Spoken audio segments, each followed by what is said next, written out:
Ever since the COVID-19 pandemic broke out earlier this year, we've been seeing a rise in a phenomena that we in the industry call mule reshipping fraud, but in the dark web it's known as drop addresses. Let's take a step back and talk about carding.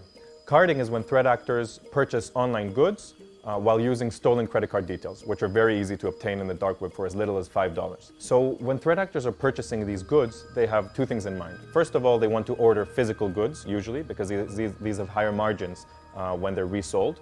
And number two, they want to remain anonymous, which obviously is very hard when you're ordering a physical good to your own address. One of the ways around the problem of anonymity for threat actors is actually mule reshipping fraud.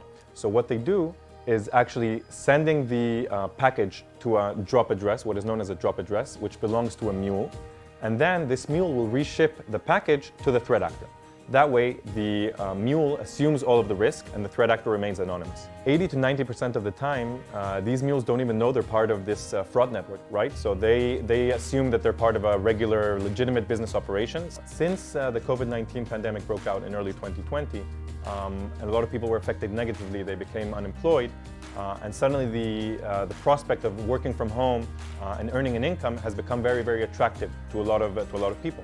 So this is exactly the vulnerable point where threat actors will target these potential mules and will say, hey, if you want to earn a quick buck while working from home, the way to do it is by participating in this legitimate operation which we're running, which is actually the fraud reshipping network. My name is Jonathan. I'm a threat intelligence team leader here at Cyberint, managing a group of analysts, mainly focusing on the retail sector, retail clients. Here at Cyberint, our threat intelligence analysts actually work day and night in order to leverage our Argos platform for our retail clients and understand where these mule networks are located, infiltrate the threat actor communities and forums where these networks are being shared. We're considered part of the forum and another threat actor in the eyes of the forum participants, and that way we can understand how to stop them and how to bring all of the data that we have on them to the retailers so they can block any fraud activity on their side.